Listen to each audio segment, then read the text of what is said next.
Boa noite a todas e a todos de Recife e Porto, Portugal, e de outros estados também que estejam aqui participando de mais uma encontro aqui dessas atividades do Hub Consumo, que é um núcleo de pesquisa e inovação que eu estou à frente junto com outras colegas aqui do Departamento de Ciências do Consumo da UFRPE. Aqui temos estudantes, tanto aqui de Portugal, quanto também de Brasil, Recife, e temos um convidado do qual eu sou fã.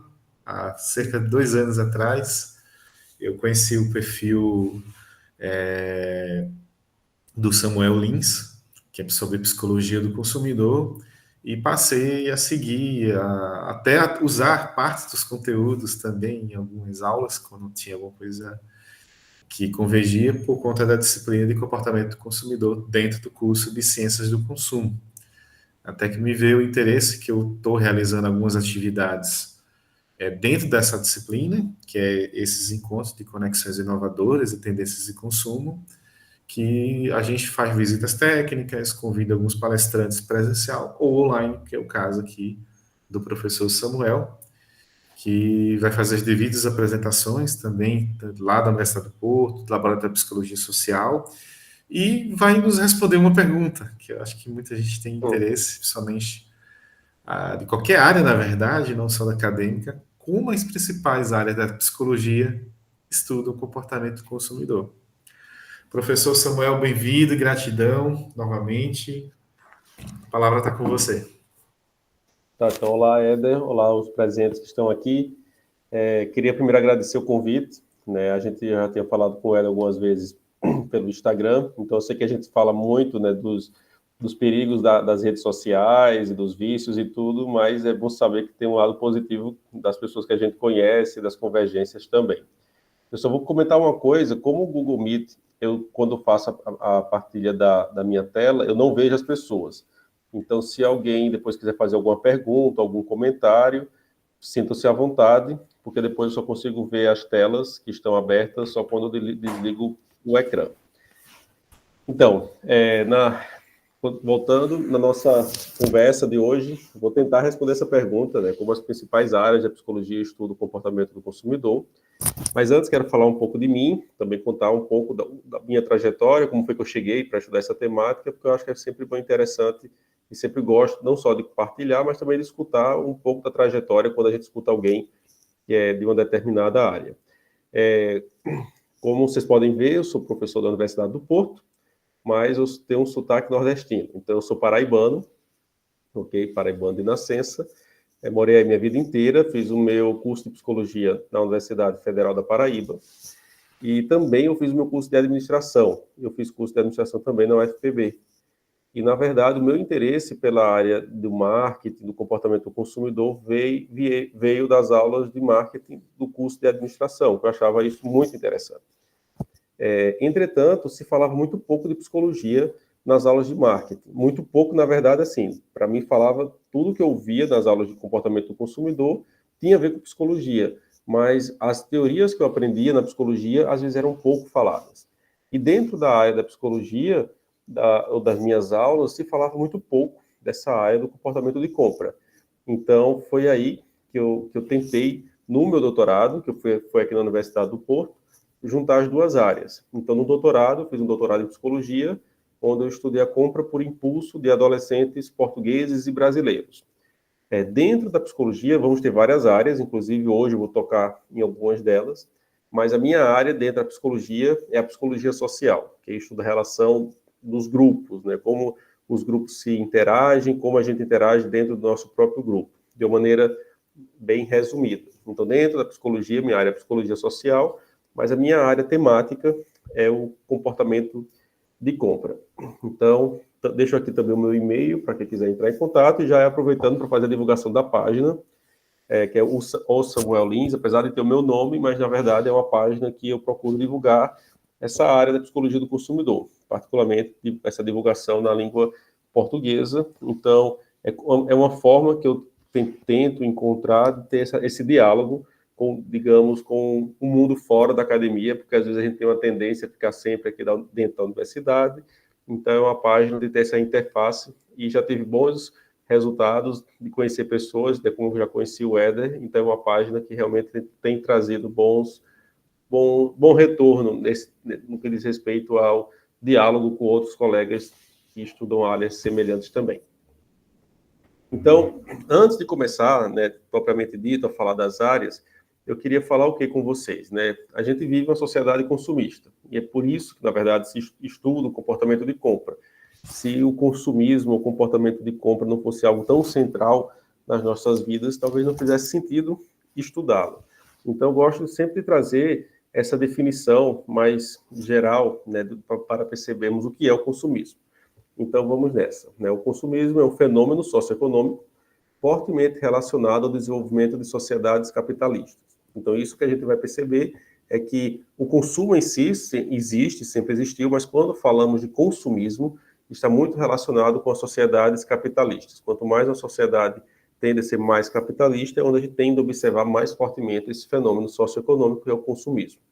E em que consiste o consumismo? Consiste nesse consumo excessivo, né, para atender demandas psicológicas, sociais e também políticas, e sempre estimulado por essa crença de que consumir é bom para o crescimento econômico e também para o bem-estar pessoal. Então, temos aqui essa relação não só dos aspectos psicológicos, sociais e políticos, mas essa crença de que consumir é bom. E daí, continuando, o consumismo é essa transformação quantitativa do consumo. Como eu falei agora um bocadinho antes, o consumo é algo que é comum, todos nós consumimos,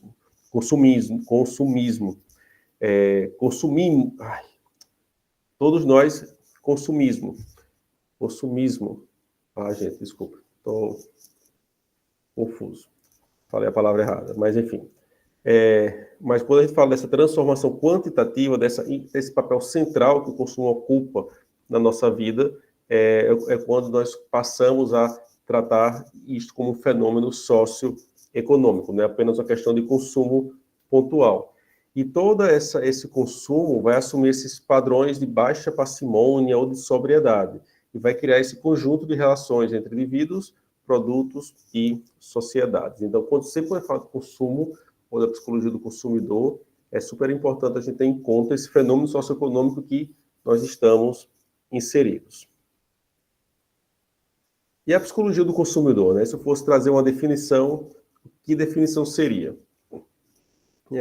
A própria APA é a American Psychological Association, que é a maior associação de psicólogos de psicologia do mundo, tanto que provavelmente alguns de nós aqui, quando vai submeter um artigo, por exemplo, tem lá as normas da APA, então essa American Psychological Association, que ela vai definir a psicologia do consumidor como o ramo da psicologia que estuda o comportamento dos indivíduos como consumidores e como as técnicas de marketing e de comunicação influenciam as decisões dos consumidores.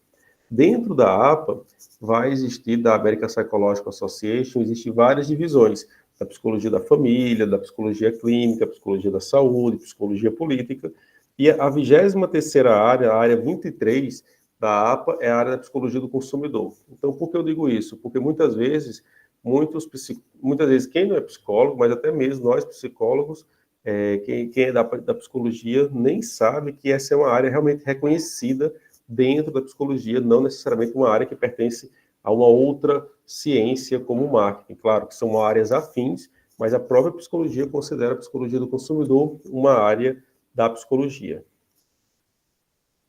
Eu costumo também, quando eu falo da psicologia do consumidor de maneira mais genérica, eu tenho a definição de que o que é a psicologia do consumidor é a aplicação das teorias psicológicas para compreender o comportamento de compra.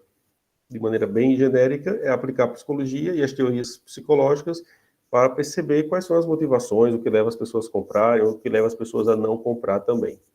Então, vamos entender aí um pouco de história, não é? Um pouco da história de como a psicologia e o comportamento de compra, de alguma forma, foram se convergindo. Primeiro, algo que poucos sabem, né? No dia 15 de março é comemorado o Dia Internacional dos Direitos dos Consumidores. E temos essa famosa frase que diz, né? Todos nós somos consumidores, que foi dita pelo então presidente dos Estados Unidos, John F. Kennedy, o que foi assassinado, e ele leu uma carta, nessa altura, para o Senado americano, com vários, exigindo, né, ou solicitando uma nova lei, ou uma reflexão sobre as leis de defesa do consumidor. Então, só uma questão aqui de curiosidade, quando eu escutar essa frase, todos nós somos consumidores, e quando a gente comemorar o Dia dos Direitos do Consumidor, lembrar que foi ele que disse. O que é curioso é porque, tipo, a gente vê no Brasil, aqui em Portugal também, às vezes essa data é quase como uma data para fazer compras, é quase como uma pequena Black Friday, mas na verdade essa data é uma data que se comemora não o Dia do Consumidor, mas o Dia da Defesa do Consumidor. Mas vamos lá, vamos falar um pouco aqui da história, né? Tem aqui essa linha do tempo, né? A história do quê? Reforçando, a história de como a psicologia compreende, como a psicologia foi se aproximando aí do estudo do comportamento de compra. Primeiramente, um livro, que eu coloco esse livro ali como um livro mais emblemático, um livro como um marco histórico, que é o livro de Psicologia Econômica, tá? Que foi escrito por Gabriel Tarde, considerado um dos grandes psicólogos sociais, lembrando que foi considerado um grande psicólogo social um certo tempo depois, porque na altura, em 1900, né, quando esse livro foi escrito, as áreas da psicologia não eram tão divididas assim, mas ele é considerado um psicólogo social por tentar perceber como os comportamentos econômicos influenciavam as massas e os grupos e o comportamento social como um todo. Então temos esse livro da psicologia econômica. A psicologia econômica, vamos considerar assim uma área mais ampla. A psicologia do consumidor tem mais a ver com o comportamento de compra, propriamente dito, e a psicologia econômica, vamos dizer assim, tem tudo aquilo que tem a ver com o dinheiro. Então, quando a gente fala de finanças comportamentais, o que são as finanças comportamentais, o quanto eu gasto, o quanto eu poupo, o quanto eu invisto. Então, é uma área mais ampla. A psicologia econômica, eu considero que a psicologia do consumidor está inserida dentro dela. Mais à frente, temos outros dois livros muito famosos, que é a Teoria da Publicidade, a Publicidade e a Psicologia, que foi escrito pelo Walter Scott. E o Walter Scott foi um ex-aluno do William Wundt. William Wundt é o que é considerado o pai da psicologia. O pai da psicologia enquanto ciência, porque ele fundou um laboratório e nessa fundação desse laboratório é quando ele se distancia um pouco da filosofia.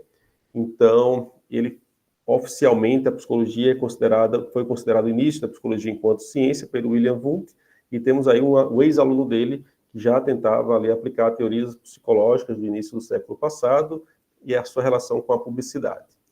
Mais um pouco à frente, em 1928, vamos citar aqui o John Watson. O John Watson foi um famoso psicólogo também da abordagem comportamental. Vamos falar um pouco sobre ela hoje também. E ele, parte da sua vida, ele destinou aplicando os conceitos da psicologia comportamental na publicidade.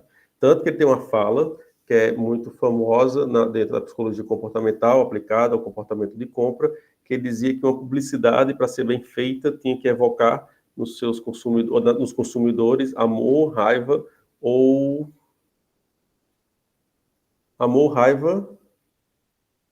esqueci a terceira, ok? E medo, amor, raiva e medo.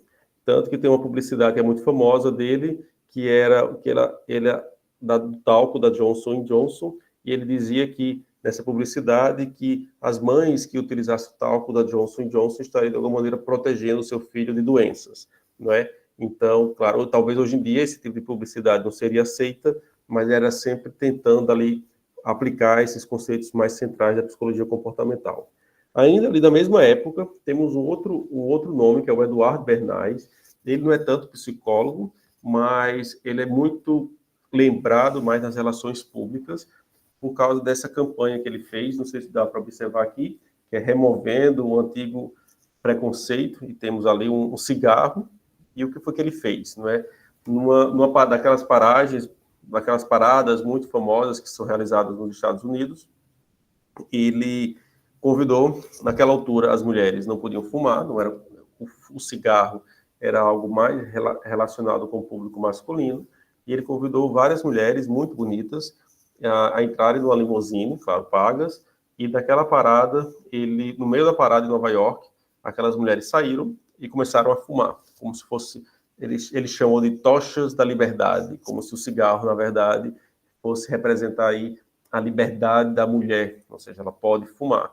Então, se tiver alguma mulher hoje aqui e fumando, provavelmente se deve a esse rompimento que o Eduardo Bernays fez. E por que eu cito ele aqui nessa história? Porque ele aplicava muito conceitos da psicanálise. Né? Vamos falar também mais à frente, mas conceitos da psicanálise como se tivessem ali, nós tivemos motivações inconscientes que a gente não sabe, né? Precisa que, como se a gente precisasse ali romper com alguma coisa que ficou guardada ou recalcada, ou algo muito que a gente foi pressionado na vida. E a curiosidade é que o Eduardo Bernays é sobrinho do Freud, do Sigmund Freud. Então, costumo citá-lo aqui nessa história da psicologia, do comportamento de compra, como essa pessoa que, de alguma maneira, tentou aplicar conceitos da psicologia da altura para incentivar o consumo, no caso aqui da publicidade.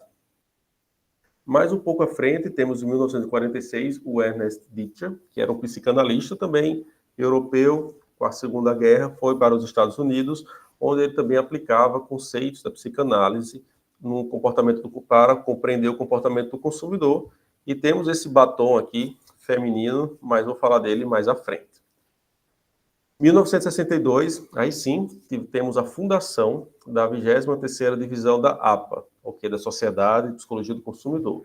Então, não é nova, nós estamos aí já com 60 anos, é uma sociedade que tem a sua própria revista, que tem seus congressos, divulga a área da psicologia do consumidor e consideramos aí esse ano como marco da psicologia, considerar a psicologia do consumidor como uma área oficial da psicologia. Continuando, já que agora em 82 temos essa outra associação, um pouco mais ampla, não é que relacionado que é a Associação Internacional à Psicologia Econômica. 2002 temos aí sim um outro fato histórico muito importante para a psicologia, que foi o Daniel Kahneman, que venceu o Prêmio Nobel de Economia. E por que um Prêmio Nobel de Economia seria importante para a psicologia? Porque ele é psicólogo. Então, foi o único psicólogo a ganhar o Prêmio Nobel de Economia e, particularmente, ele foi esse ícone da relação entre psicologia e comportamento econômico, dessa relação, porque ele aplicou teorias do comportamento, teorias psicológicas para compreender o comportamento econômico. Né? Então, muitas vezes a economia considera o ser humano como um ser completamente racional, que vai sempre tomar a melhor decisão, diante de todas as opções que ele tem, e ele vai mostrar que nem sempre isso acontece. Então, vai trazer ali uma explicação mais psicológica para o comportamento econômico. Em 2008, temos aqui, em termos de livros, o Handbook of Consumer Psychology. 2017, um outro vencedor do Prêmio Nobel, já não mais psicólogo, mais economista, mas da área da economia comportamental, que é uma área que relaciona nada mais do que a economia com a psicologia. Mais recentemente, em 2022, temos um outro handbook da psicologia do consumidor, e hoje eu quis colocar aqui, não deixa de ser um avanço na psicologia do consumidor, a gente poder aqui divulgar um pouco mais da área, que é essa nossa conversa de hoje. Curiosidades, também, sempre gosto de trazer essas curiosidades, porque são esses marcos que nos ajudam a entender o contexto atual que estamos inseridos, né? Então, temos os primeiros shoppings, que os primeiros shoppings são esses marcos, essas catedrais do consumo, não que antes não houvesse mercados ou grandes mercados. Grandes mercados sempre houveram, sempre existiram, mas quando a gente fala de centros comerciais ou de plataformas, superfícies comerciais, temos aqui o destaque, por primeiro, em Paris, o Le Bon Marché, depois a Macy's. Quando a gente fala no Brasil, temos aqui o Mapping Stores de São Paulo, e enquanto o primeiro shopping brasileiro foi o Shopping Guatemi, em São Paulo, já na década de 66. Quando falamos aqui das primeiras agências de publicidade, nos Estados Unidos foi a primeira, que se tem conhecimento, com esse nome, pelo menos, na Filadélfia, e no Brasil também foi em São Paulo, a empresa de publicidade Eclética. A curiosidade que eu tenho é de saber como é que se fazia publicidade, não é, há 100 anos, com bem menos informações não, mas com as ferramentas que a gente se tem hoje em dia. E no Brasil, né? Será que no Brasil existe alguma área, alguma sociedade de psicologia do consumidor? Não. Ok? Nós não temos uma sociedade de psicologia do consumidor. O que nós temos é a Sociedade Brasileira de Psicologia Organizacional e do Trabalho, tá? E dentro da sociedade da SBPOT, existe a área que é considerada, ou a sub-área, faz parte do escopo da sociedade, que é o marketing e o comportamento do consumidor. Tanto que a única revista, a gente consegue sim publicar em revistas acadêmicas de psicologia, mas a única revista brasileira de psicologia, tá, gente? Eu estou falando, não sei que tem as revistas de administração, de marketing, de outras áreas, mas dentro da psicologia, a única revista onde tem um escopo oficialmente registrado ou evidenciado que a área do comportamento do consumidor faça parte, é a RPOT, que é a revista também da SBPOT. E, em termos de nomes dentro da psicologia, que representa essa grande área, eu cito a professora Vera Rita Mello, que é da psicologia econômica, que ela, sim, foi a verdadeira pioneira e precursora dentro da psicologia e trazer essa perspectiva dessa relação da psicologia com a economia para o Brasil. Ok, isso tudo era para ser uma coisa mais rápida, já foi 20 minutos, mas é importante para contextualizar, né, como a psicologia chegou nesta área. Algo que também é importante a gente deixar pontuar é que, inicialmente, a psicologia enquanto ciência, o foco dela não era o comportamento econômico, eram outros comportamentos, eram outras temáticas, era a psicologia clínica, a psicologia do desenvolvimento, não interesse pelo comportamento econômico, interesse pelo comportamento econômico era das áreas da economia. Então, por isso, vamos dizer assim, que a psicologia chegou um pouco mais tarde no estudo dessa temática, mas porque inicialmente não eram os temas principais da psicologia enquanto ciência. Então, como a psicologia estuda o comportamento de compra, né? Quais são as principais áreas da psicologia e como é que elas estudam? Algo que também eu quero deixar aqui pontuar com vocês é que essa é uma aula inicial, introdutória, só para a gente perceber, porque cada área dessa daria para a gente falar bastante coisa, mas é só para a gente ter uma ideia um pouco de quais são as principais áreas, qual é o foco dela e como é que ela percebe, como é que ela estuda o comportamento do consumidor. A primeira grande área que eu quero trazer aqui é a psicanálise, tá? A psicanálise, eu falei até aqui no início, né, quando eu trouxe aquela linha do tempo, falei do Ernest Bitcher, que era esse investigador, o psicanalista europeu, que depois foi para os Estados Unidos, e ele utilizava muitos conceitos da psicanálise para compreender o comportamento de compra.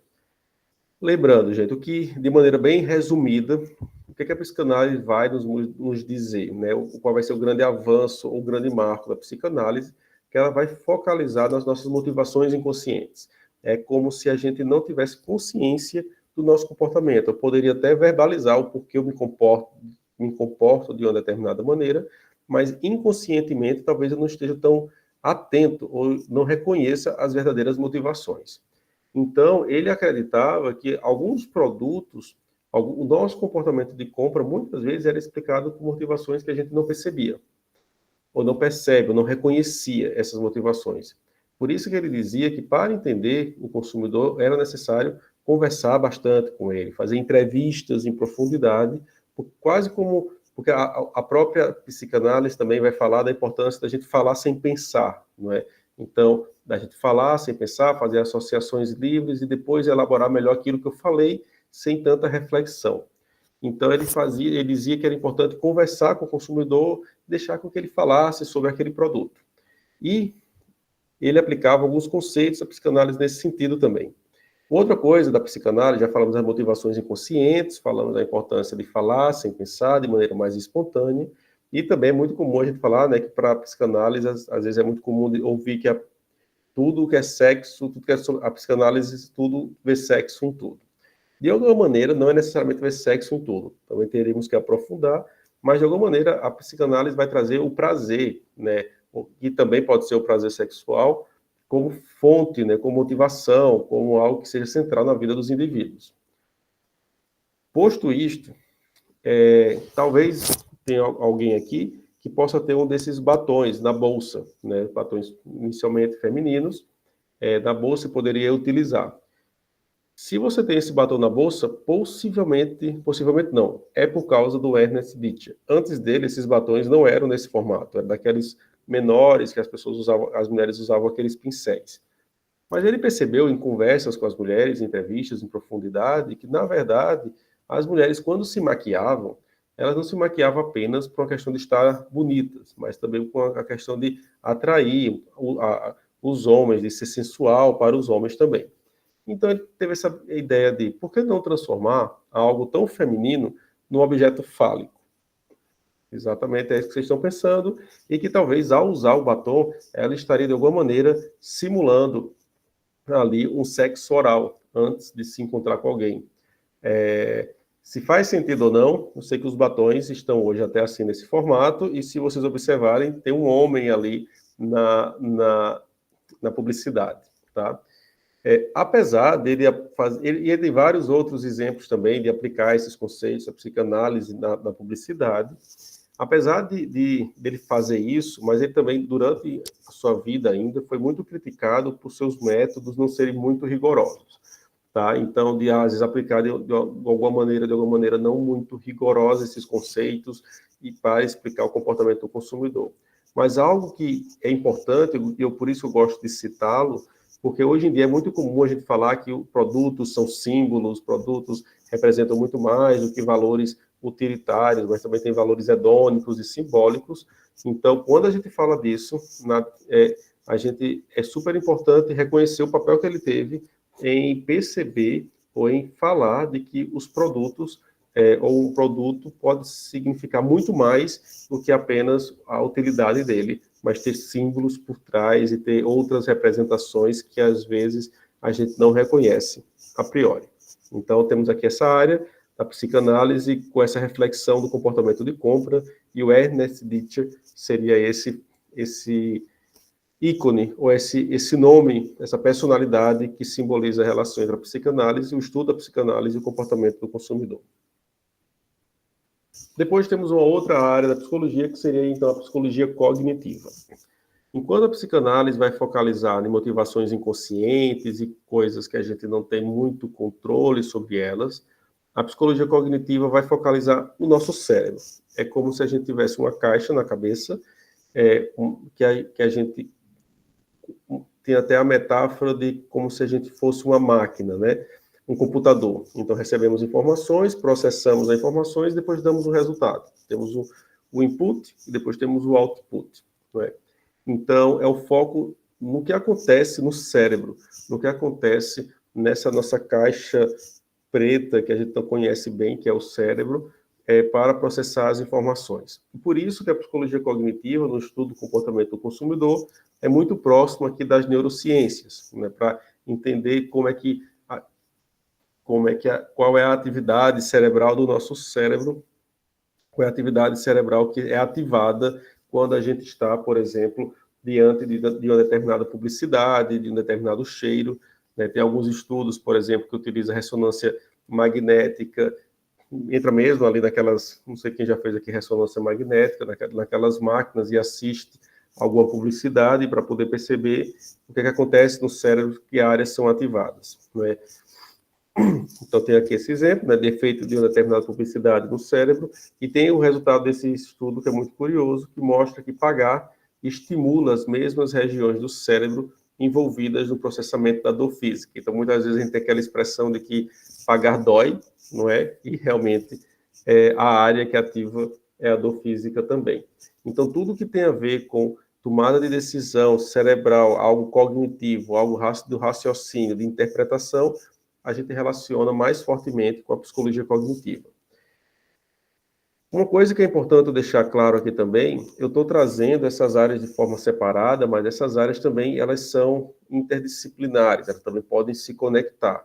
Então, o fato da psicologia cognitiva focalizar no cérebro não quer dizer que ela não considere outras dimensões do comportamento humano. É apenas uma questão de foco e pode também estar relacionado com outras áreas.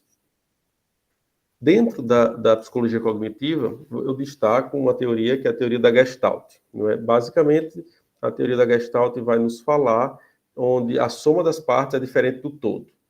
Então, a gente vai perceber que se eu pego um quadrado e um triângulo, imagine, se eles estão separados, é um quadrado e um triângulo. Mas se eu coloco um triângulo em cima de um quadrado, talvez agora pode parecer uma casa. Então, vamos ver que objetos separados podem ter interpretações diferentes do que quando eles estão separados e de quando eles estão juntos. A lei, a Gestalt, a teoria da Gestalt vai ter várias leis, né? Tanto que um dos nomes que se dá, que é muito utilizado também, que é a psicologia da forma, né? Quem já trabalhou com design ou coisas assim, é bem provável que já tenha escutado da psicologia da forma e da Gestalt. Tem várias leis, uma das leis da Gestalt é a lei da figura fundo. Então, vou trazer aqui esse exemplo. O que é a lei da figura fundo? Aquilo que você focaliza na imagem se torna figura. Aquilo que você não focaliza é o fundo. Então, nesse momento, se eu focalizo na imagem preta, eu vou ver um cálice. A parte mais clara é o fundo. Mas se eu olho agora, eu faço esse exercício com vocês, olho para a imagem mais clara, eu vou o que é preto vai se tornar fundo e a imagem mais clara vai se tornar a figura, e eu vejo aí duas faces, uma face olhando para a outra. A psicologia da Gestalt eu coloco na psicologia cognitiva novamente, porque tem a ver com a questão de interpretação, tem a ver de uma questão de como o meu olho focaliza e desfocaliza, e ao focalizar e desfocalizar, eu vou ter interpretações diferentes daquele estímulo visual que eu estou a ver, que eu estou vendo. E muitas dessas leis são aplicadas na criação de logotipos. Essa lei da figura fundo, eu vou apresentar agora para vocês um logotipo muito famoso. Eu não sei se vocês já perceberam, que é o que utiliza essa lei da figura fundo. Vamos lá. O Carrefour. Se a gente focaliza o vermelho e o azul, isso é a figura, eu vou ver apenas o vermelho e o azul. Mas se eu focalizo agora na imagem, não sei quantos conseguem perceber, eu vou até colocar aqui para ver junto com vocês. Que isto aqui, na verdade, é o C do Carrefour. Então, talvez a gente já tenha visto esse símbolo e nunca tinha percebido que isto era o C do Carrefour. E isso aqui nada mais é do que uma aplicação da lei da figura fundo da Gestalt, onde quando a gente visualiza de maneira diferente, esse estímulo visual vai ter diferentes interpretações. Não sei se alguém já tinha percebido isso do símbolo do Carrefour. Então, falamos da psicanálise, né? Essa visão mais simbólica do inconsciente, do ser humano, e no caso aqui também do consumidor. Falamos da psicologia cognitiva, que o foco agora é no nosso cérebro, como o nosso cérebro reage, no nosso pensamento, na nossa interpretação. E agora temos a psicologia comportamental. O foco da psicologia comportamental, como diz o próprio nome, é o comportamento, ou seja, é o aspecto exterior. O que a psicologia comportamental vai dizer? Ela vai negar que existem motivações inconscientes, ela vai negar que existe o cérebro, não vai negar. Só que o foco dela é um comportamento observável. Então, se eu quero mudar o comportamento, eu preciso observar o que existe ao redor, mudar o que existe ao redor, para que o comportamento se altere. E o nome mais famoso da psicologia comportamental é do Skinner e também do John Watson, que nós vimos anteriormente. E temos esse exemplo também, que o Skinner utilizava, que é essa caixa, essa box, né? Na verdade, o que era essa box? Colocava-se um ratinho ali dentro, como vocês podem ver, tem ali uma alavanca. Então, imagine, ele pressionava uma vez a alavanca e saía comida. Então, ele começava a aprender que para sair aquela comida, ele tinha que pressionar a alavanca, ou ele tinha que pressionar a alavanca e depois que saísse um sinal luminoso é que saía comida. Era quase uma questão de treino. A gente observa muito isso, na verdade, a psicologia comportamental, ou esses princípios comportamentais, quando a gente vai treinar ali algum animal. Quem tem cachorro em casa, quem tem gato em casa, faz isso naturalmente. Hoje em dia, quando eu fazia o curso de psicologia, a gente tinha essa caixa ainda. Inclusive, a gente tinha o nosso próprio ratinho, que a gente podia levar para casa depois, mas hoje em dia isso não é mais permitido por questão de proteção dos animais. Daí a gente olha para essa caixa, não é, e pensa, mas isso é só com ratinhos, isso não acontece com cachorros, quando a gente vai treinar, isso não acontece com seres humanos adultos. Será? Eu costumo dizer que quase toda semana a gente entra dentro de uma caixinha dessa. Sabe como? Aqui, ó, no supermercado, tá? Então, imagina, psicologia comportamental, o foco é o comportamento, é o exterior. E que eu posso reforçar esse comportamento ou anular esse comportamento, deixar que ele exista. E como é que eu reforço esse comportamento? Através por exemplo, de reforços positivos. Imagina com um cachorro, quando ele acerta, a gente dá uma comida, ou quando ele erra, a gente pune ele, né? A gente dá uma palmada ou grita com ele. Então, a gente vai tentar reforçar aquele comportamento através de reforço da punição. Quando a gente fala aqui do supermercado, imagine que o comportamento aqui seja fazer com que o consumidor passe o maior tempo dentro do supermercado. Esse é o comportamento que eu quero estimular. Então, o que é que eu vou fazer? Novamente, o foco da psicologia comportamental não é motivação inconsciente, não é a parte cognitiva, não é o cérebro, é o ambiente exterior. Se você for no supermercado e observar aqui, isso eu tirei do site da Proteste, e se você, onde tem esse balãozinho preto, na verdade você pode perceber que é tipo uma armadilha, ou algo de uma estratégia. E a gente vai ver que o supermercado faz várias estratégias para que a gente passe mais tempo dentro dele. Primeiro, coloca os produtos mais essenciais lá atrás, as carnes e as frutas, para que a gente tenha que andar mais até chegar lá. Depois, as promoções estão espalhadas ao longo dos corredores. Né? Temos ali na fila do supermercado, na hora de pagar, que temos ali os chocolates ou revistas. Quem nunca pegou ali uma revista, um chocolate, que não precisava comprar, mas estava ali esperando, olhou e comprou ali por impulso, né? Ou a música agradável, ou quando vai chegando perto do final do expediente e também o ar-condicionado já não fica tão frio, fica mais quente. E quando fica mais quente, a gente quer fazer o quê? Quer ir mais rápido e fazer logo as compras, né?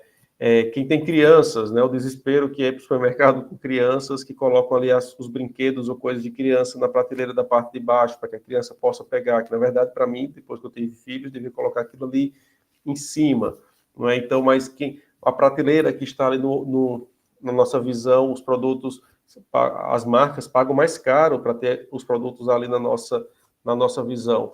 Ou seja, se a gente olhar para o supermercado, na verdade o supermercado é um excelente laboratório para aplicar princípios do comportamento, da psicologia comportamental, porque o foco aqui é fazer com que o consumidor passe mais tempo lá dentro. Então eu quero, e, inclusive existem pessoas, existem empresas que fazem exatamente este tipo de consultoria ou de pesquisa, de ver, por exemplo, quantas pessoas estão passando por corredor, qual é o turno que passa mais, como fazer com que o corredor seja mais visitado, ou seja, fazer com que as pessoas, que os consumidores circulem.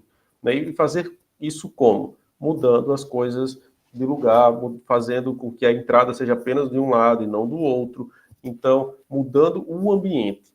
O foco da psicologia comportamental aqui é sempre o ambiente externo, onde mudando o ambiente externo, vai mudar também ali o nosso comportamento. Então, já falamos de 3 áreas da psicologia, não é? Falamos da psicanálise, falamos da psicologia cognitiva e falamos da psicologia comportamental. Primeiro, foco nas motivações inconscientes. Segundo, foco na tomada de decisão e no cérebro. O terceiro, o foco no ambiente externo, ou seja, o foco no comportamento observável. E não é só isso. Vamos então para uma outra área, que é a área que eu ensino, minha área de investigação, de pesquisa, que é a psicologia social, né? A nossa relação com os outros. Não é apenas nossas motivações inconscientes, não é apenas a forma como a gente interpreta a realidade, não é apenas o comportamento, o ambiente que a gente está inserido, que influencia o nosso comportamento, mas a nossa interação com os outros também. E isso de maneira muito ampla, né? Então vamos trazer aqui, por exemplo, quando o vendedor nos atende bem numa loja ou nos atende mal, isso influencia o nosso comportamento de compra. Se uma loja está muito cheia, né, o crowding está muito cheia, isso pode influenciar o nosso comportamento de compra também. Em alguns casos, mais positivamente, em outros casos, mais negativamente. Tem tanta gente naquela loja que eu não quero entrar. com quem a pessoa que nos acompanha numa compra, né? Se é um colega de trabalho, se é um familiar, se eu estou sozinho ou não, se é o meu parceiro, se é a minha parceira. Então, a gente vai perceber que a companhia no momento da compra também pode influenciar. Então, temos aqui vários exemplos que o que tá influenciando no comportamento de compra são as outras pessoas. E quando falamos dos outros, né? Na verdade, falamos de nós e dos outros, não só apenas eu e os outros, nós falamos dos grupos que nós pertencemos, né? Então, quando eu pertenço a um grupo e me identifico com o grupo, né? Eu vou tentar, ou de alguma maneira, representar ou expressar a minha alegria de pertencer àquele grupo. A gente vê alguém que é um torcedor fanático por um time de futebol, que vai usar a camisa do time, vai querer comprar a camisa do time, vai fazer tatuagem do time, quando a gente vê a Copa do Mundo, né, os países colocam suas bandeiras, compram bandeiras, a gente vai, de alguma maneira, querer comprar produtos, né, quando a gente é fã de alguma pessoa em que indica alguma marca, a gente vai querer comprar produtos que representem esses grupos que nós fazemos parte, né, para a gente expressar, ainda mais quando a gente se identifica muito. E aqui eu trago um exemplo que tem aqui em Portugal de alguns produtos, né, que faz um registro de dizer que o produto é português. Então, Portugal sou eu, compro o que é nosso, made in Portugal, Portugal a minha primeira escolha, como uma forma de valorizar os produtos locais e a produção local. E possivelmente quem vai se sentir mais tentado ou mais susceptível a comprar esses produtos que têm esse selo são de portugueses que se identificam com ser português e que gostam de ser portugueses. Né, teve um estudo que a gente fez, que era do vinho do Porto. O vinho do Porto é um vinho muito famoso aqui em Portugal, principalmente aqui na região norte, onde a gente realmente encontrou que quanto mais um português gostava de ser português, se identificava, se sentia orgulhoso de ser português, mais ele comprava por impulso o vinhos do Porto. Então a gente vai ver que a identificação com o nosso grupo, com o grupo que a gente pertence, vai influenciar o nosso comportamento de compra também. Como é que a gente consegue também observar, de alguma maneira, esse sentimento de pertença e o nosso comportamento, né? A gente percebe aqui, por exemplo, a Latam e outras companhias aéreas também faz, né? Quanto mais você viaja, você pode ter um cartão mais avançado e aí ter mais benefícios, né? Então, você, na verdade, o que são esses benefícios é porque você agora pertence a um grupo privilegiado, você pertence a um grupo VIP, não é? E que depois, se você já não viaja tanto, você corre o risco, é até ameaçado que você vai voltar a pertencer a um outro grupo menos privilegiado. Então, algumas marcas fazem com esses cartões de fidelidade, de alguma maneira, com que o consumidor tente se identificar com aquela marca e a pertencer a um grupo que tem ali mais vantagem, por isso que vai, então, quase que convencer o consumidor de ser mais fiel. Então, a gente percebe aqui algumas estratégias de marcas que vai trabalhar diretamente com essa identidade social. Quando eu falo identidade social, esse sentimento de pertença a um grupo, mas não apenas um sentimento de pertença, mas a valorização, ou seja, de se sentir pertencente e valorizar essa pertença. E aqui eu trago um outro exemplo, né? Mais um exemplo aqui de uma ilusão de ótica, para fazer uma reflexão sobre o nosso comportamento com os outros.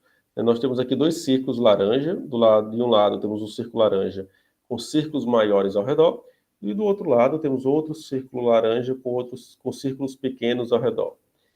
E eu pergunto a vocês, né, não sei quem já viu essa ilusão de ótica, qual círculo laranja é maior? A gente tem uma tendência a dizer que o círculo laranja é maior, este que está com os círculos menores ao redor. Mas na verdade não é. Se você conseguir pegar uma régua, você vai ver que os círculos laranjas são exatamente iguais. Ou seja, o que faz com que a gente ache que um círculo laranja seja maior ou menor do que o outro, não é uma propriedade do círculo laranja, mas é o que está ao redor desse círculo laranja. Eu trago isto para falar do quê? Né? Quando a gente fala de comportamento de compra, da mesma maneira que a gente pertence a um grupo, a gente sabe que outros grupos existem, que outras pessoas existem também. E temos um processo psicossocial do comportamento geral, mas também relacionado ao comportamento de compra. Mas quando a gente se compara com os outros, a gente, a teoria vai nos dizer que a gente tem dois tipos de comparação. Uma comparação para cima, uma comparação social para cima e uma comparação social para baixo. O que é comparação social para cima, o ascendente? É quando a gente se compara com alguém que é melhor do que a gente. Né? Então, a gente se compara com alguém que a gente está no nível superior, que a gente que é superior a gente ou está numa melhor situação do que a gente. Isso pode ser uma coisa muito positiva. Muitos de nós temos pessoas que nos inspiram e que a gente quer ser como elas, então pode nos motivar. Por outro lado, se esse nível de comparação é muito alto, em vez de nos motivar, isso pode gerar frustração. Quando a gente aplica essa teoria da comparação social, comportamento de compra, a gente percebe, por exemplo, quando a gente quer, aí está um pouco relacionado com a inveja, nem sempre, mas quando a gente quer ter o que os outros têm. Quando a gente tem um desejo de possuir uma casa, um carro, ou um produto, um celular, uma roupa de outra pessoa que a gente admira, de uma celebridade que a gente admira, de um professor que a gente admira, de um colega que a gente admira. Isso pode ter uma influência positiva, porque isso vai me incentivar a querer comprar um produto e me sentir realizado.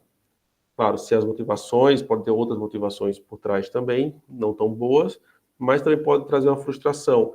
E isso que a gente percebe, por exemplo, com as redes sociais, tem vários estudos que mostram exatamente isso, por isso que às vezes é tão maléfico para a autoestima, porque as pessoas são tão felizes, tão realizadas, tão boas, tão tudo nas redes sociais, que a gente tende a criar uma imagem que não é real, né? Então, e por criar uma imagem que não é real, isso em vez de gerar motivação, traz a frustração. Então, muitas vezes o nosso comportamento de compra, quem nunca talvez quis comprar um produto para se exibir para o outro, não é? Para mostrar que agora eu consegui, para que agora eu consegui, eu venci na vida porque eu consegui comprar um determinado produto ou alguma coisa. Por outro lado, nós temos também, como eu falei, a comparação para baixo. A comparação para baixo é quando a gente se compara com alguém que a gente considera inferior do que a gente. E o que os estudos vão mostrar é que quando a gente compara com alguém que a gente considera inferior do que a gente em alguma dimensão, isso tende a melhorar a nossa autoestima. É aquilo quando a gente está com algum problema e algum colega, e a gente desabafa com o colega, e esse colega vai dizer o que para a gente? Ó, mas olha fulano, e diz uma história de fulano que está muito pior, com um problema muito mais grave, e a gente, ainda bem, meu problema não é tão grave assim. Ou pelo menos a gente percebe, não estou tão mal assim. Então, a comparação social para baixo, às vezes a gente tende a se comparar com pessoas, essa comparação com pessoas que quando fala inferiores, é que comparando com elas em alguma dimensão, nós estamos numa situação melhor do que elas. Quando a gente fala de comportamento de compra, o que a gente vai ver, tem alguns estudos que mostram, é que nessa comparação para baixo, e quando a gente se compara com alguém que está numa condição pior do que a gente, em alguns momentos, isso pode nos incomodar bastante e nos levar até a ter comportamentos mais altruístas e ter comportamentos de ajuda. Porque, em vez de melhorar a autoestima, a gente se sente com compaixão. Né? Então, eu não estou me sentindo nem tão bem por me comparar com alguém que está muito pior do que eu, então eu posso tentar ajudá-la. Então, a gente vai perceber que tanto a comparação para cima como a comparação para baixo podem influenciar nosso comportamento de compra e de consumo também.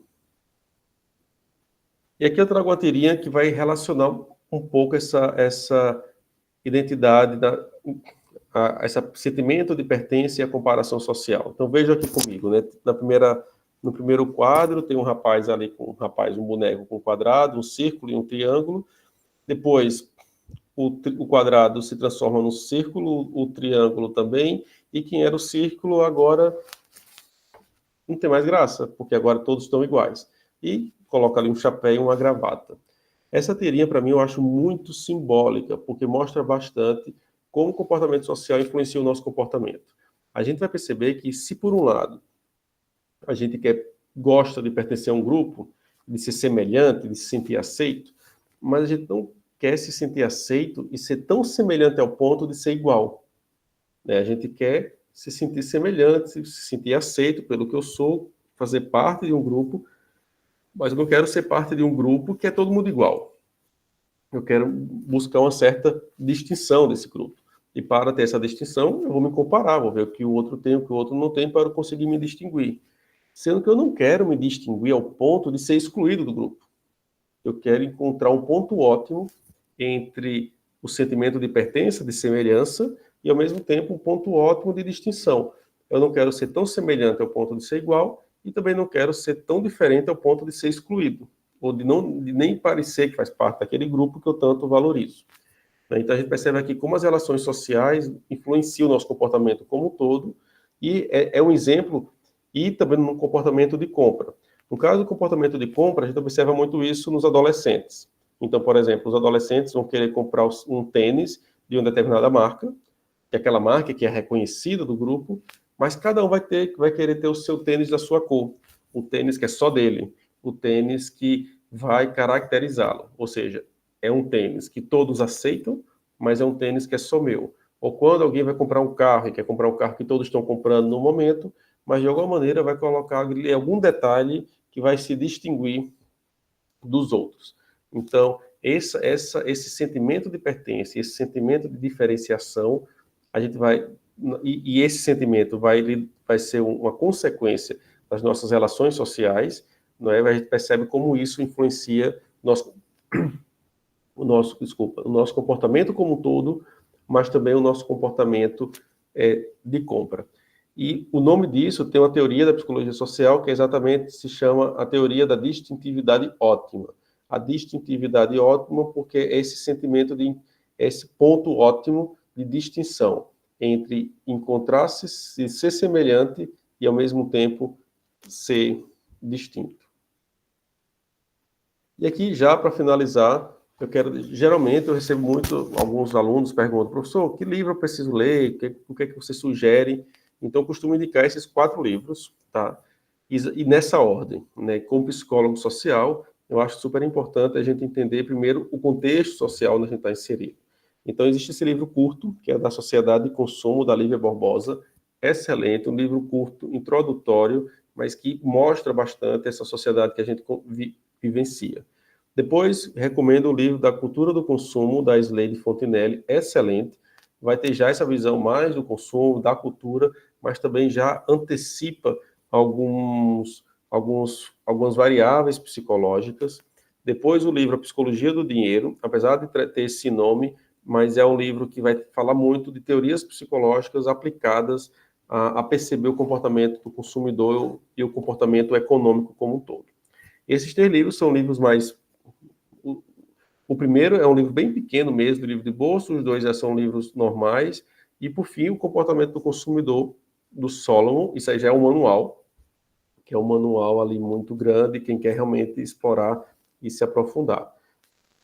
Espero, daqui 1 ano e meio, é o que está previsto, está no processo ainda, eu poder recomendar o meu livro de Psicologia do Consumidor, está no processo, está mais perto do que longe, mas ainda vai demorar um pouco para sair, de um livro que seja focado mesmo na psicologia do consumidor, porque para já eu costumo indicar esses livros mais específicos, mas eu recomendo aí essa ordem. E também, quando a gente fala de recomendação para entender o comportamento de compra, tem muitos filmes já que se falam, mas eu recomendo estes e um aqui mais recente. O primeiro, que a gente não falou muito, é um documentário do Instituto Alana, que é um instituto excelente, tá? Que tem várias causas que eles defendem, uma deles fala muito sobre o consumo na infância, e tem esse documentário deles, A Criança Alma do Negócio, gratuito no YouTube, recomendo bastante. Depois o outro documentário que vai refletir sobre o consumismo nosso dia a dia, tá no Netflix. Depois é um filme que quando a gente assiste o trailer dele, é um trailer que parece um filme Água com Açúcar, mas não é, que é o Amor por Contrato, no Brasil tem esse nome. De uma maneira bem simples, o que é que esse filme mostra? É uma família super feliz, perfeita, que vai morar num bairro muito rico. E o objetivo dessa família é provocar inveja nos seus vizinhos. E que, na verdade, essa família não é uma família de verdade, eles são uma família de vendedores. O pai, a mãe e os 2 filhos jovens são vendedores que fazem de conta que são a família perfeita, e por ser uma família perfeita, vai provocar inveja nos outros e todos vão querer ser iguais a eles. E como todos os outros vão querer ser iguais a eles, vão querer comprar os produtos que eles vestem, que eles comem, que eles vendem, vão querer nos lugares que eles vão. E quanto mais inveja eles provocam dos seus vizinhos, mais dinheiro eles ganham, porque os vizinhos estão comprando os produtos dele. Então, é um filme que Apesar do trailer parecer ser uma água com açúcar, não é. Recomendo assistir. E, por fim, chegou esse documentário super recente, acho que faz 15 dias que chegou no Netflix, que é a Conspiração Consumista, onde vai falar sobre o mundo que a gente vive, o consumo, e vai trazer ali algumas explicações psicológicas do porquê, quais são os gatilhos que estimulam a gente a se envolver, às vezes, no consumo excessivo. Então, eu assisti agora, terminou recentemente, tanto que eu inseri agora recentemente nos slides também, e eu recomendo. Eu gosto muito de recomendar filmes, eu gosto muito de livro, muito de artigos, mas os filmes e livros e documentários, às vezes, nos ajudam a ter uma visão maior e também mexe com outras dimensões da nossa interpretação para além das leituras. E daí, já terminando, já dentro do tempo, né, apesar de estudar compra, né, algo que me interessa, mas é sempre importante a gente lembrar que as coisas mais importantes da vida não são coisas. Não é? É bom ter produtos, é bom comprar coisas, é bom ter uma casa, é bom ter roupa, é bom se sentir seguro, mas isso até um certo ponto. E sem querer querendo, às vezes a gente se deixa ser envolvido pelas coisas do dia a dia, do consumismo, da publicidade, que às vezes a gente esquece que as coisas mais importantes na vida não são coisas, né? Que, na verdade, as coisas mais importantes da vida a gente não consegue e não pode comprar. Ok, gente? Então, obrigado, né? E boas compras, né? Boas compras conscientes, e que também fico aqui aberto para algumas perguntas ou alguns comentários que vocês desejarem. Gratidão, Samuel. E aí, gente, temos aí uma oportunidade de a gente poder dialogar, fazendo algumas perguntinhas. Vocês podem fazer levantando a mão pelo chat aqui ou pelo chat de texto. Eu acho que alguém abriu o microfone. Acho que foi o Diogo. Não. Tem alguém que queira fazer alguma pergunta agora ou pelo chat? Se não, pergunta. Tenho uma curiosidade para tratar. Veja, a gente está num ambiente de articulação aqui, que eu acho que um dos grandes intuitos de palestra, desses encontros, é se articular. E a gente tem aqui um professor da Universidade do Porto, estudantes também da Universidade do Porto, estudante de Ciências do Consumo, da Universidade Federal Rural de Pernambuco, e as conexões são importantes. Como é o curso aí, professor Samuel, de psicologia, onde você também dá aula, oportunidades de mestrado, estudantes que queiram estudar aí, dentro da Universidade do Porto, e falar um pouco também, se puder, que eu vi que você faz parte de um laboratório, que é o Laboratório de Psicologia Social. Ok, então vamos lá. Sou professor de Psicologia, da Faculdade de Psicologia e de Ciência e Educação, que são 2 cursos da Faculdade, de Psicologia e de Ciência e Educação, que não é a nossa pedagogia no Brasil, é como se fossem ciências sociais, no sentido assim de ser mais amplo, mas é ciência da educação, de refletir a educação. Dentro da psicologia, então, eu tenho uma disciplina que é Psicologia do Consumidor, que é uma disciplina optativa. Aqui o curso de Psicologia o curso, o Henrique está aqui, que é também meu aluno, então está aqui do Porto. Se eu me confundir, você me ajuda, Henrique. O curso de Psicologia aqui são 3 anos do curso, porque é diferente um pouco do Brasil, porque no Brasil o curso de Psicologia são 4 anos, e já tem o estágio, né? Então, são 4 anos, já tem um estágio. Quando a pessoa no Brasil conclui o curso de psicologia, ele já pode ser psicólogo. Então, ele já pode abrir sua clínica, vamos dizer assim. Aqui não. Aqui eu tenho a licenciatura, que é o que eles chamam, que seria a nossa graduação, que são 3 anos. Depois, tem 2 anos de mestrado. E nesse mestrado, é um mestrado, o estágio aqui do curso de psicologia é no mestrado. Então, o estudante tem que fazer o estágio no mestrado e também faz a sua tese. E depois desses 2 anos, o estudante, com a licenciatura e o mestrado, ele se forma, e como no Brasil a gente tem, na medicina, por exemplo, a residência, aqui em Portugal existe o estágio profissional. Então, o psicólogo, depois que tem o mestrado, ele vai fazer o estágio profissional de mais ou menos 1 ano, e depois que ele tem o estágio profissional, é que aí ele pode atuar como psicólogo. Isso, vamos dizer assim, é o caminho de alguém que quer ser psicólogo na profissão, ok? Porque, por exemplo, imagina, essa licenciatura de psicologia, tem várias pessoas que fazem a licenciatura de psicologia porque não querem ser psicólogos, eles querem ter essa formação básica de psicologia. Então, faz esses 3 anos de psicologia, a gente tem muitos alunos de outros cursos, ou de direito, ou até da engenharia, ou de outra área afim, que quer ter uma formação básica. Então, tem essa formação dos 3 anos. Nós também temos o mestrado, vamos dizer assim, o mestrado acadêmico, né, que é o que chamamos aqui do mestrado de temas, que isso sim seria o mestrado que seria homólogo ao mestrado do Brasil. E no Brasil, em psicologia, o nosso mestrado é sempre acadêmico ou mestrado profissional, mas não é um mestrado em psicologia, não é um mestrado para ser psicólogo. Para ser psicólogo é o bacharelado. Então, nós temos também aqui o mestrado em psicologia, que é o que chamamos de mestrado de temas em psicologia.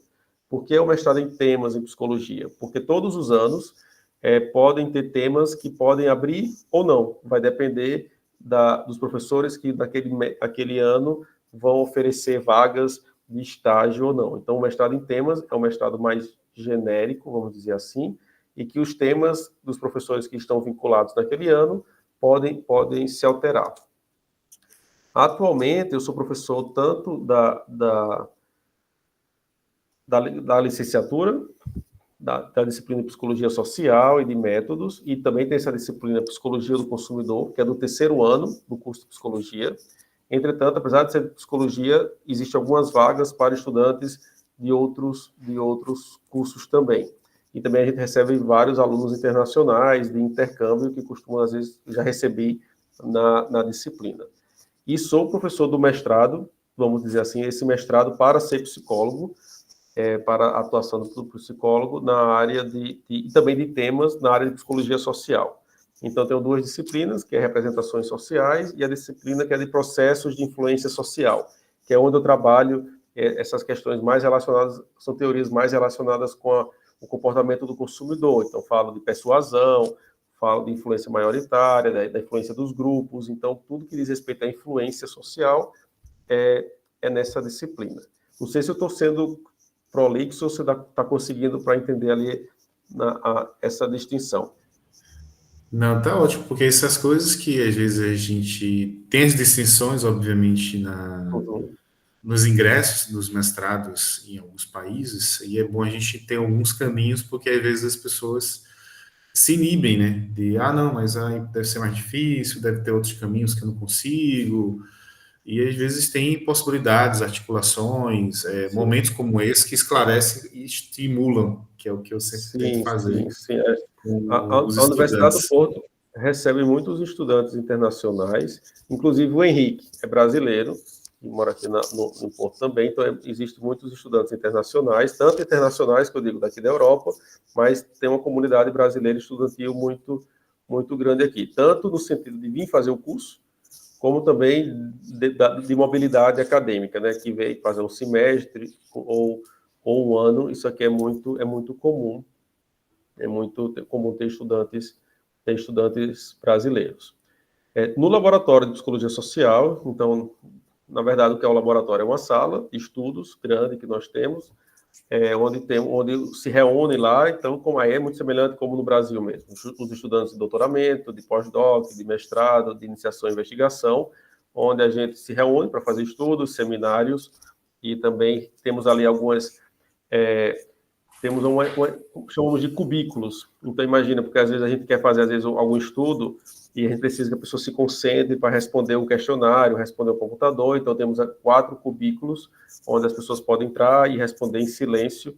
Eu digo para minha filha, quando ela foi lá, que é lá onde ia deixar ela se ela me desobedecesse. Então, eu deixava ela trancada na sala. Que Mas, na interessante. verdade, quando fala é ótimo, porque às vezes a gente, né, a depender de algumas atividades, de algumas pesquisas, tem um espaço onde a gente garanta que não vai ter nenhum barulho e nenhum ruído. E esse laboratório também se encontra na faculdade de psicologia.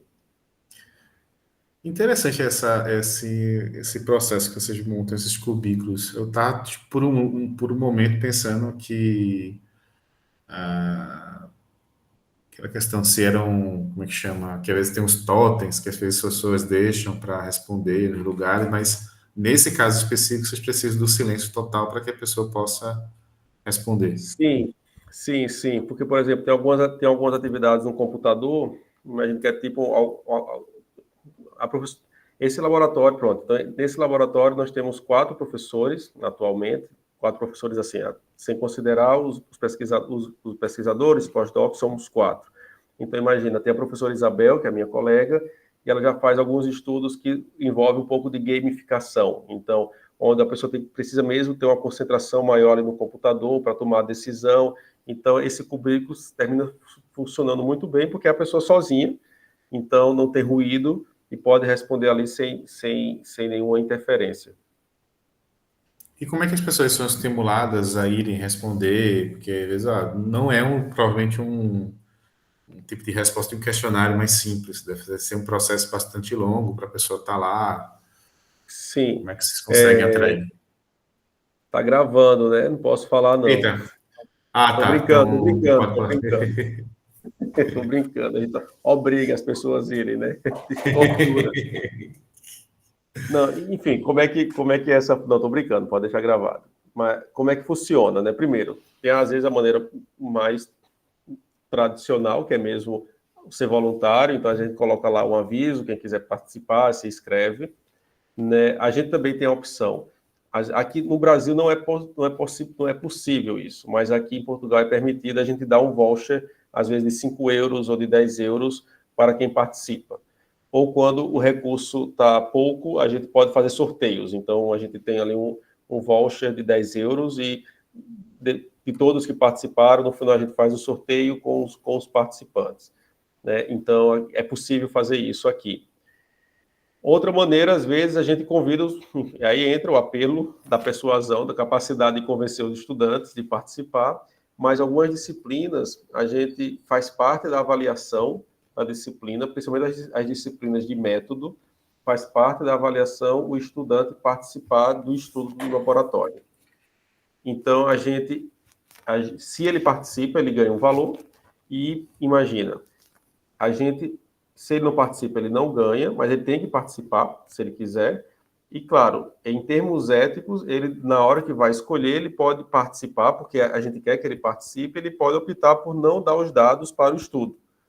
Então, apesar dele ser, vamos dizer assim, estimulado e obrigado a participar por causa se ele para ganhar uma nota, um ponto, será um ponto ou meio ponto, é só uma participação, mas eticamente ele participa, mas ele na hora ele pode escolher participar, mas eu tipo, ó, só quero participar, mas os meus dados eu não quero fornecer.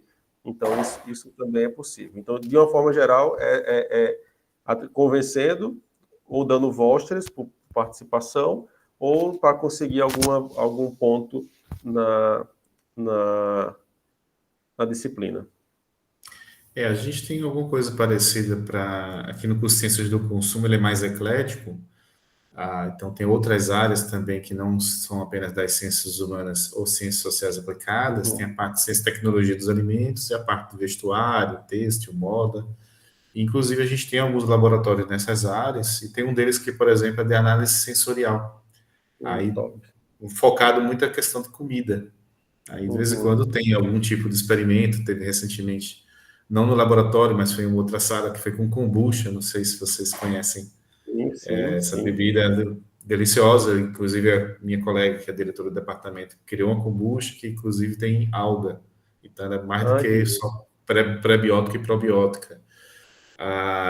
Mas tem vezes, às vezes, que não tem um produto que atrai, não. Às vezes teve a história de um biscoito aqui com gosto de peixe. Eu não quis experimentar. Mas já ouvi falar de vários produtos bem interessantes aqui que são criados. E aí, gente, alguém quer aproveitar ainda os poucos minutos que a gente tem para fazer uma pergunta ou duas? Meus estudantes aí de comportamento, e ex também, que tem alguns que não estão pagando nesse momento. Não, então vamos encerrando para a Ok. gente poder permitir aí que o pessoal que está em Portugal possa descansar, que está bastante tarde. Novamente, tenho muito a te agradecer, Samuel, então é recíproco também, que estou à disposição, também e outros colegas daqui do departamento, que eu acho que esse é um momento que também para a gente, como eu falei, É um sim. encontro, e no encontro a gente se permite também a criar outras articulações, aproximações, quem sabe de pesquisa, estudo. Hoje, inclusive, eu faço pesquisa com uma colega que é sua conterrânea da Paraíba, professor, não sei se você conhece, professora Suzana Alves, que ela é professora na Universidade do Porto, na Universidade de Roma, na Sapienza.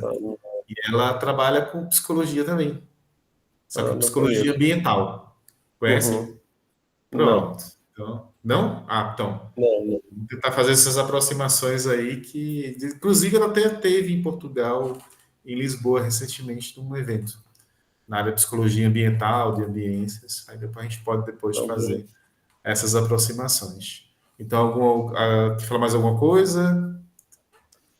Então, para Deixa já para agradecer encerrar. mesmo um convite, que é sempre bom, né, a gente poder partilhar e conhecer gente que é da área, porque é uma área que, como eu disse, é muito falada em outras áreas, então eu gosto muito quando a gente tem a oportunidade de falar da perspectiva da psicologia, eu sempre fico muito satisfeito.